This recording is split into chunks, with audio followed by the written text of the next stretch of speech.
God descendants. I am Renee. I'm also known as Canadisa. I come from Six Nation. I am the Bear Clan of the Killer Nation. I am a great grandmother, so I have told this story many times. There are many versions of the creation stories. I hope you like this one.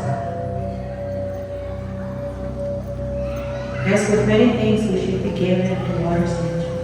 Are you standing there with me, seeing the water moving? Can you hear the sounds of the forest? Can you hear the sounds of the village? Can you hear the laughter of the people who live there in the mountains?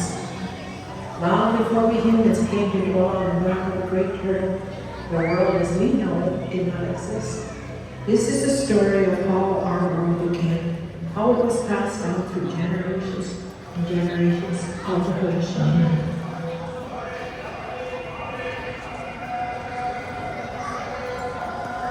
A long time ago, there was a beautiful place we know as the Sky World. In that Sky World were people very much like us, except these beings were very powerful, and they had the power to shape the natural world that we inherit today. In the Sky World, there was a woman known as Sky Woman. Though her name in that realm was the True Blossom. In time, she was to marry the guardian of the standing tree, the tree of life. A magnificent tree that provided life and sustenance to all who lived there.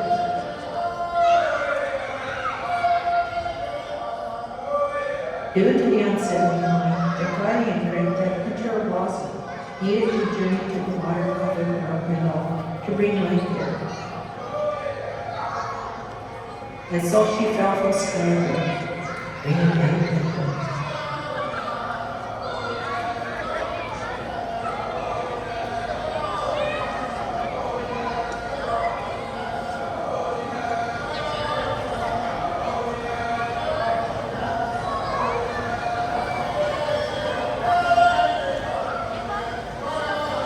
The world below was covered entirely in water, and its inhabitants, the birds, the fish, the animals, they recognized that Sky Woman was not prepared for life in this world.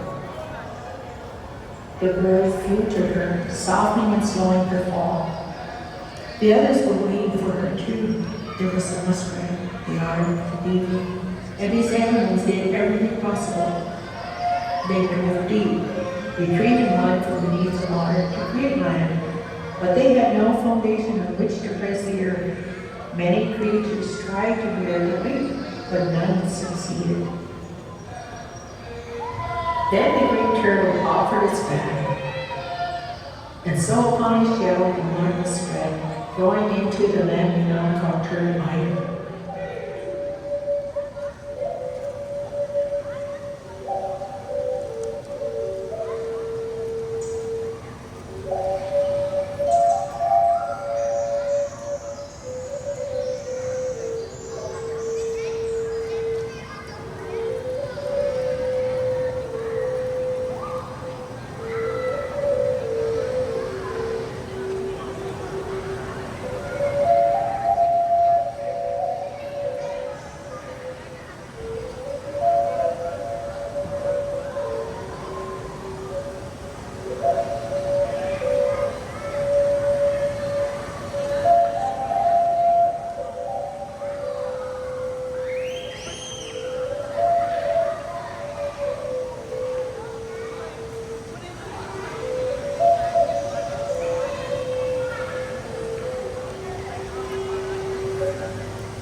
Now setting on the earth, Sky Woman brought new life to this world.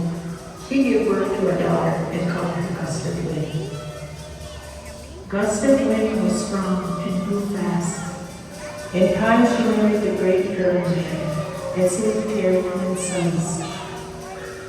But even in the womb, the twins were at odds. One twin, known sapling pushed into the world as the humans do through birth. But the other, Flint, being impatient, sought a shortcut. In doing so, caused his mother's death.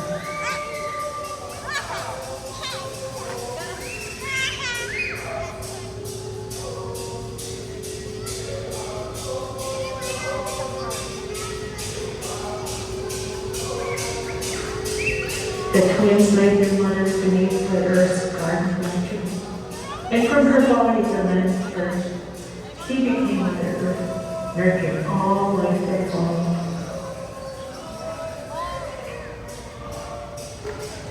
The twins grew swiftly. Much like their mother and their grandmother, they had great powers, and together shaped the world on the earth's back. Yet their creation reflected their opposing nature. Sapling had a kind heart and good mindfulness, so I had come to know him as the one that was patient. He created laughter and dedicated sweetness and contentment to the people. He wished for a single berry to satisfy hunger, but his brother, thinking this is too easy, added thorns to the plan, assuring that the humans would struggle to gather the food. We don't know why Flint wanted to do this, but I think he wanted us to be mindful of picking. And so out of his chaos came many lessons for us to learn. The brothers continued to create. Sapling made the birds to eat the berries, and Flint created creatures to guide along the birds. Even at the beginning of time, we understood how important balance was. Finally, a time came to shape the sky.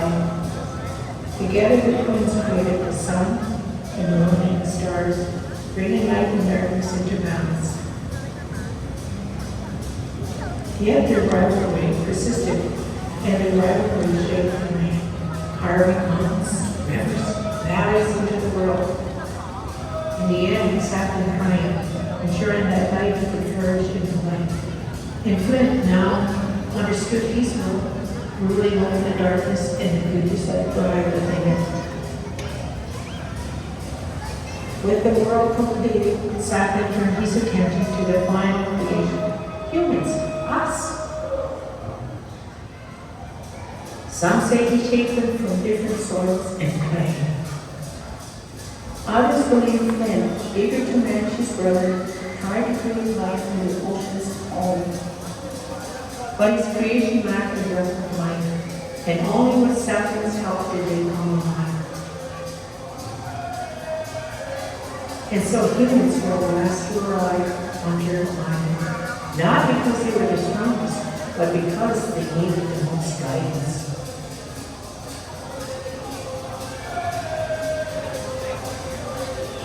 Humans grew in size and population, but they were forgetful of their responsibilities. They were charged with caring for the natural world, with offering greetings and acknowledging the world gifts that brought contentment and a good mind. But over time, they forgot. This saddened the Creator, who returned to remind them of their duties. He gave them the words that come before all else, that thanks to my address. Even today, when the Buddha is gathered, these words are spoken, offering thanks to all creation.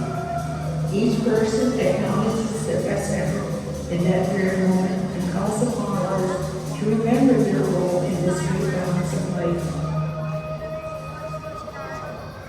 This story begins at the water's edge that stretches across the forests and the rivers, the lands we now see. It is a story that continues, carried